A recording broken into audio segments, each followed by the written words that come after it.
Around the early morning, I was halfway through my second coffee, and my inbox was already behaving like a crime scene. 3 clients had replied overnight with signed approvals. My pipeline looked beautiful, clean, closed, commissionable. I should have been smiling. Instead, I was staring at a sales sheet with my manager Dax Rowan wedged into 2 of my accounts like a stain that had learned to wear cufflinks. I worked at Lattice Arc Solutions, a polished corporate maze of glass walls, branded notebooks, and people who said things like circle back while quietly stepping on your throat. I was in my mid-30s, one of the youngest senior reps in enterprise sales, and still sitting in the top 5 on the board. I did not have family money, a spouse with a cushion, or a father on the board. I had instincts, discipline, and a terrifying ability to read a contract before lunch. Dax hated all 3. He had a habit of drifting into my client calls with the timing of a raccoon near an unlocked cooler. He would lean back, flash his manager's smile, and say something off-putting like, "We can always sharpen the pencil later," which was a magnificent way to make a buyer suspect they were being overcharged. Once he told a procurement director, "Rena here gets excited, but I am the adult in the room." I recovered the sale by redirecting the discussion to implementation risk and warranty language. Afterward, I told him his remarks nearly cost us the deal. He snapped, loud enough for 2 coordinators to hear. "Your performance has been lackluster lately. Maybe you should worry less about tone and more about results." I looked at the wall display behind him. My name was fourth. I almost laughed. Instead, I said, "My results are not the weak point here." His jaw tightened. He liked women who apologized before they spoke. I had somehow missed that training. By sometime in the late morning, he sent me a message asking me to update the sales sheet and add his name under strategic support on 4 accounts. That label mattered. At Lattice Arc, strategic support could justify commission splits if leadership wanted a paper trail. I did not answer right away. I opened our compensation plan and read it line by line. Then I opened the CRM log and checked activity records on every account he wanted to touch. Calls, demos, proposal drafts, red lines, pricing requests, renewal notes. My fingerprints were all over them. His were decorative at best. That was when my grandmother Ruby floated into my head, calm as a judge and twice as dangerous. She used to say, "Men will call themselves necessary while standing in your way. Make them prove it on paper." So I began building paper. I exported call histories. I saved meeting invites. I pulled email threads showing who handled objections, pricing terms, and procurement revisions. I copied chat messages where Dax told me to take the lead, then later tried to claim partnership. I saved his note asking me to place his name on the sheet. Then I forwarded that message to my personal email, along with the compensation policy, because corporate systems have a curious habit of becoming forgetful when managers sweat. At lunch, my friend Mina from legal operations slid into the chair across from me with a salad and the expression of a woman who adored incoming scandal. "You look elegant and murderous," she said. "My manager is trying to annex my commission," I said. Mina set down her fork. "Wage theft with a blazer. Bold." I told her enough to make her eyes narrow. She did not give legal advice. She gave something better. Document facts. Keep emotion out of the record. Confirm every verbal instruction in writing. If compensation is governed by policy, make them point to the clause. If they cannot, they are bluffing. I smiled. Mina had the soul of a dueling attorney. By sometime in the afternoon, Dax stopped at my desk. He rested a hand on the partition and lowered his voice into fake mentorship. "You need to be a team player, Rena. Senior visibility matters. People who make leadership look good move up. People who close revenue should also move up," I said. His smile hardened. "Add my name before finance locks the month." I turned in my chair and met his eyes. Send me the policy basis for the split, and I will review it. For 1 second he looked startled, then insulted, then mean. Do not get cute. I gave him my brightest corporate smile, the one that said I knew exactly how ugly this could become. Too late, I said. I have excellent cheekbones for cute.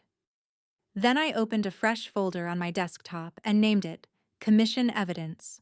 That was the moment I stopped trying to win the argument and started preparing the autopsy. Part 2.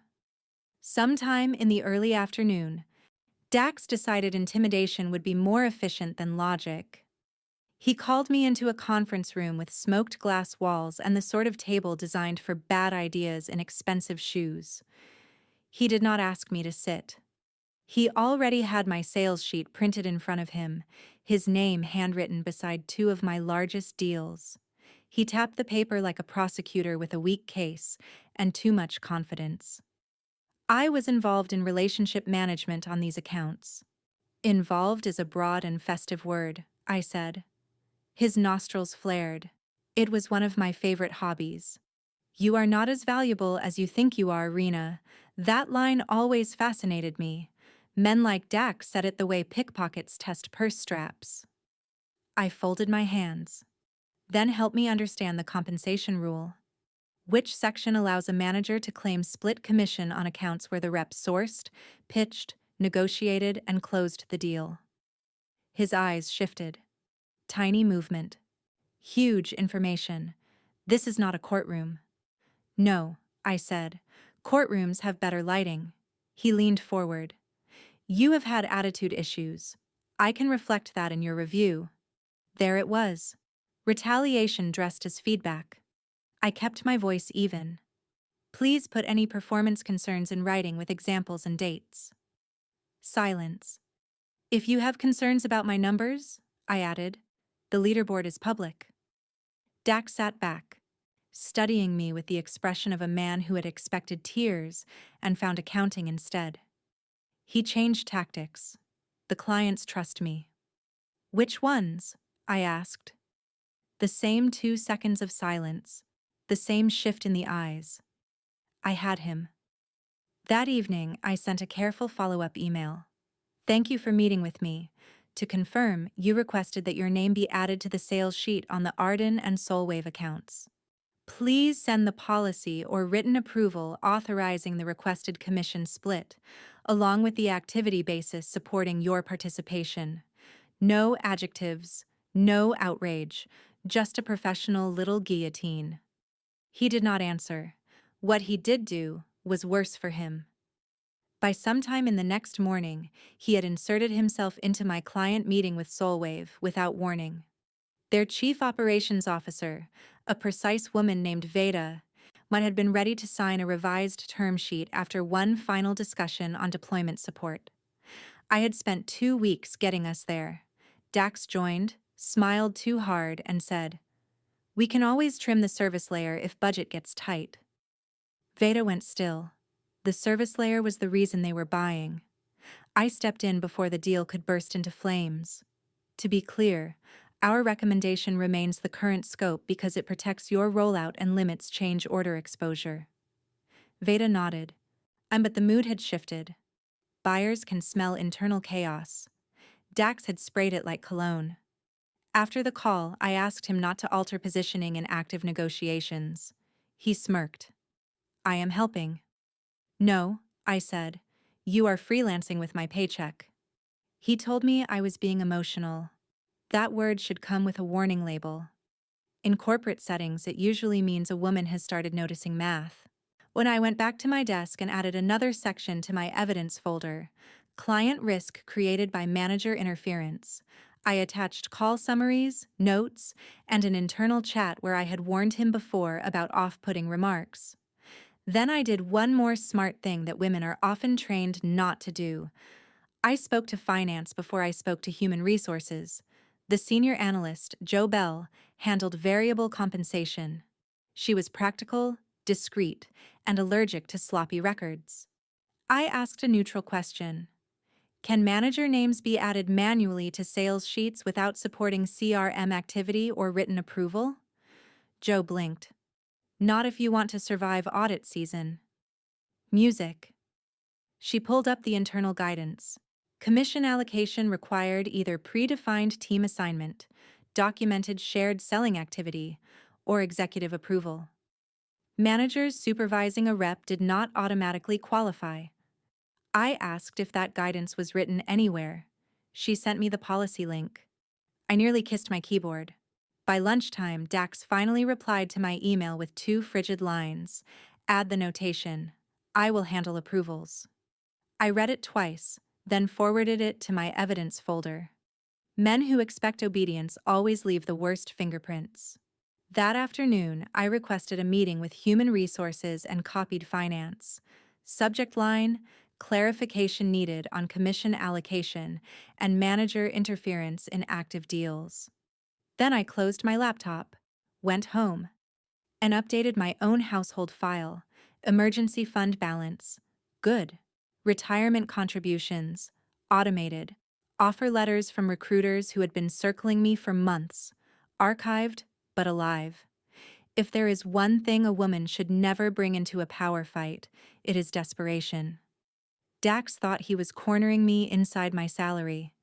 He had not realized I had exits, records, and enough patience to let him step on every rake in the yard. Part 3. By sometime in the next morning, and the meeting invite had spread through the office grapevine with the speed of perfume in an elevator. Human Resources, Finance, my manager, me. People became very busy near conference rooms when they sensed blood. I walked in with a slim notebook, a printed copy of the compensation plan, and a face that said, I had moisturized for war. Dax was already seated, leaning back like a man who believed authority could survive contact with facts. Across from him sat Celia from Human Resources and Joe from Finance. Celia had the expression of someone hoping this would stay tidy. Joe looked openly curious. I liked her more by the second. Celia began with soft corporate phrasing about alignment and transparency. I let her finish. Then I placed my notebook on the table and spoke in a tone so calm it could have chilled soup. I am asking for formal clarification on attempts to alter commission allocation on accounts I originated, managed, and closed. I am also documenting repeated manager interference in active negotiations that created deal risk. Dax scoffed. That is dramatic. I slid the first document across the table. Activity log for Arden. Meetings scheduled by me, proposal revisions by me, pricing requests by me, legal red lines coordinated by me, close notes by me. No contribution from Dax except one unrequested drop-in call, then the second. Soulwave timeline, same pattern. Then the email where he instructed me to add his name and said he would handle approvals. Joe read it once, then again more slowly. Beautiful. Dax shifted in his chair. I provided executive cover and strategic support. Joe looked up. Where is that documented? He spoke about leadership visibility. He spoke about mentorship. He spoke in paragraphs made of fog. I waited until he ran out of weather. The compensation plan requires documented shared selling activity, predefined team assignment, or executive approval, I said. I requested the policy basis in writing and did not receive one. Instead, I received pressure to alter the sheet before finance locked the month.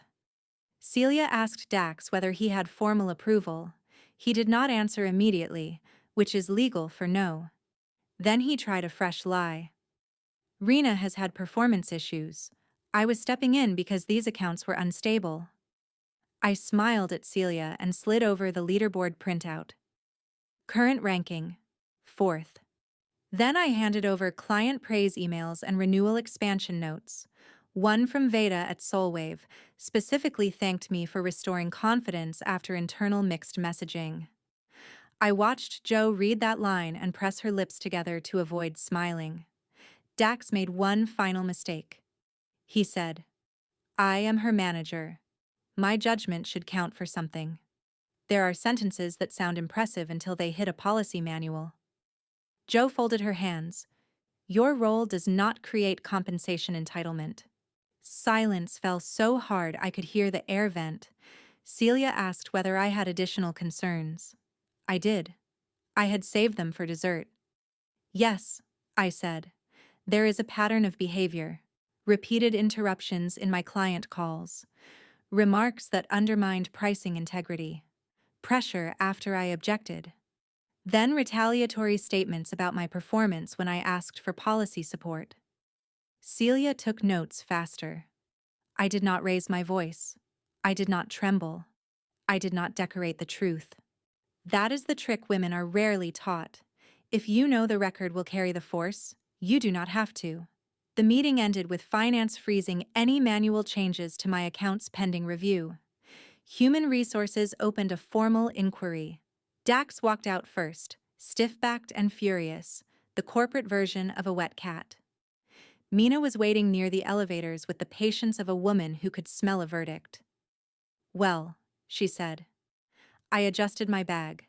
Finance did not enjoy creative fiction. Mina grinned. I hope he likes consequences. I should have gone back to work. Instead, I went to a quiet corner, opened my notes app, and wrote down every lesson I wished younger women were handed with their first employee badge. Know the compensation plan better than the people waving it at you. Confirm verbal pressure in writing. Keep copies outside company systems. Build savings so truth is affordable.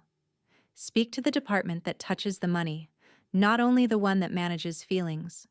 By late afternoon, Veda from Soulwave called me directly. I wanted to check whether everything is all right on your side, she said. Your manager seemed unusual. That was a generous word. Everything is under control, I said, and I remain your point of contact. Good, she said, because I do not buy from confusion. After we hung up, I smiled for the first time in days. Dax thought my value lived in a sales sheet line he could edit. He was about to learn that real leverage lives in trust, records, and a woman who has finally stopped trying to be agreeable. Part 4. Sometime in the following week, the office developed the brittle politeness of a family pretending not to hear glass breaking in the next room. Dax stopped wandering into my calls. He also stopped making eye contact, which improved the atmosphere more than the new air filtration system ever had. The inquiry moved faster than I expected, mostly because Dax could not resist helping it along. Human Resources interviewed 2 coordinators who had heard him call my performance lackluster right after praising my quarter in a team huddle. Finance pulled audit logs showing attempted edits to commission entries. Information technology confirmed he had accessed account notes shortly before pushing for his name to be added. It was less a misunderstanding and more a slideshow. Then came the detail that turned an ugly problem into a career-ending one. He had tried the same maneuver with another rep, a woman named Sela, 6 months earlier. She had been newer, less financially secure, and too rattled to challenge him when he claimed managers were supposed to get a piece. She believed him. The split went through. When Celia quietly told me there might be a broader pattern, I felt my anger settle into something cleaner. Anger burns hot. Strategy burns long. I asked Sela to have coffee sometime in the late morning. She arrived tense and defensive, the way women do when they expect to be told they handled something wrong. I told her she had not. I explained what finance had confirmed, what the policy actually said, and how Dax had approached my accounts. She stared at me over her cup. So he lied. Yes, I said, with managerial punctuation. Sela laughed so suddenly she almost choked. Then she looked furious, then ashamed. I should have pushed back. You should have been told the truth, I said. Different sentence. That matters. Women waste years blaming themselves for not navigating deception elegantly enough. Sela agreed to speak with Human Resources. Her record, combined with mine, gave the inquiry a spine. The company no longer had one difficult woman on file. It had a pattern, a policy issue, and a manager who had turned compensation into a side hobby. Meanwhile, I kept selling. That was my favorite part. Arden expanded scope after I renegotiated implementation milestones with cleaner service protections. Solwave signed with a modest pricing adjustment that preserved margin and removed the panic Dax had introduced. Another client, Brielle Health, came in through a referral because Veda told them I was sharp and did not waste their time. Trust compounds faster than most people realize. By late afternoon one day, our regional director, Owen Pike, asked me to step into his office. He was smooth, careful, and always dressed like a man prepared to deny ever having a favorite. He offered me water, which in corporate life is usually a sign that somebody is either promoting you or apologizing. He chose apology. I should have recognized what was happening sooner, he said. Probably, I said. His mouth twitched. Fair. He explained that finance would restore any disputed commission allocations and review the earlier case with Selah. Human Resources had concluded Dax violated compensation policy and engaged in retaliatory conduct. He was being removed from management pending final separation. Pending final separation. Such tender wording for being launched into the sun. Owen folded his hands. We would like you to help redesign account attribution controls and manager access on commission sheets. I almost laughed, so after trying to steal my commission, he accidentally staffed my next leadership project. Something like that, Owen said. I held his gaze just long enough to make him earn the next part. And my title? He nodded. Senior Strategic Accounts Lead. Effective immediately, with a compensation adjustment. There it was. Not gratitude, not symbolic praise. Money, authority, and scope. The Holy Trinity. When I left his office, Mina was waiting outside as if summoned by scent. Tell me everything, she said. I smiled. Dax is being separated from his relationship with my income. Mina clutched her chest. Poetry. That evening, I went home, kicked off my heels, and opened the folder where I tracked my own life like a responsible little dragon guarding treasure. Emergency fund untouched. Brokerage contributions on schedule. No consumer debt. Home down payment account growing.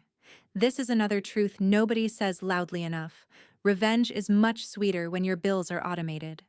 I sat by the window as dusk settled over the city and thought about how many women are told to avoid conflict, stay grateful, be easy to manage. Easy to manage is often code for easy to exploit. I had no interest in being easy. I preferred effective. Part 5. Around the early morning on the day it became official, the office sent one of those polished internal notices that says a person is pursuing other opportunities when everyone knows the opportunity is unemployment. Dax Rowan was gone. No parade, no confetti. Just a vacant office, a deactivated calendar, and a silence so rich I wanted to bottle it and wear it to meetings. By sometime in the afternoon, finance confirmed the final numbers. My disputed commission would be paid in full. Sella would receive corrected back pay on her earlier account. New controls were rolling out across the region. No manual manager additions without documented shared activity. Dual review for compensation changes. Locked CRM attribution snapshots before finance close, and direct rep visibility into allocation approvals. It was not flashy revenge. It was better. It was structural. I led the rollout meeting with the kind of composure that only comes from having already survived the villain. Owen introduced me with enough praise to make 3 mediocre men jealous on sight. I walked the team through the changes, the rationale, and the practical habits that protected everyone. Review your comp plan before you need it. Save key records when deals get political. Confirm pressure in writing. If someone wants credit, ask for documented contribution. If money is involved, talk to finance while the trail is warm. No speeches, no sermon, just tools. Afterward, people lingered. Two younger reps asked if I would mentor them. One said she had always thought pushing back would make her look difficult. It might, I told her. But difficult women often keep their commissions. She laughed, then wrote it down. That evening, I had dinner with Mina and Selah at a quiet place with linen napkins and portions too small for the price. Mina raised her glass and declared, "To payroll, with teeth." Selah nearly snorted wine. I looked at both of them and felt something better than triumph. Relief? Yes. Satisfaction, certainly. But also that deep private steadiness that comes when you stop mistaking politeness for safety. My phone buzzed halfway through dinner. Recruiter message. At another company. Better base, uncapped commission, broader portfolio. I smiled and put it face down. Not because I lacked options, because now I had them in stereo. A week later, Veda from Soulwave sent me a handwritten note to the office. "Thank you for being the rare person who knows the difference between selling and posturing." I kept it in my desk. Not for sentiment, but as a reminder. Real clients can tell when a woman knows her numbers, her terms, and her worth. That was the final joke of it all. Dax had treated me as if I were young enough to bluff, female enough to sideline, and ambitious enough to bully. He believed he was trimming my slice of the pie. Instead, he taught me exactly where the kitchen keys were. By late afternoon, I stood in front of the sales board again. My name had moved to third. Clean line. Correct pay. No stray manager attached like a barnacle in a sport coat. I touched the edge of the screen and smiled to myself. I did not win because someone rescued me. I won because I understood the machinery, because I kept records, because I knew that charm is not authority, titles are not proof, and a woman who reads the policy memo is harder to rob than a vault with opinions. When I headed for the elevator, one of the coordinators called after me. "You look happy." I pressed the button and glanced back. "I am," I said. Turns out accuracy is very soothing. The elevator doors opened. I stepped inside with my bag, my corrected commission, my new title, and the peaceful glow of a woman who had done something deeply elegant. I had not merely protected my money, I had taught the system to stop mistaking women for soft targets.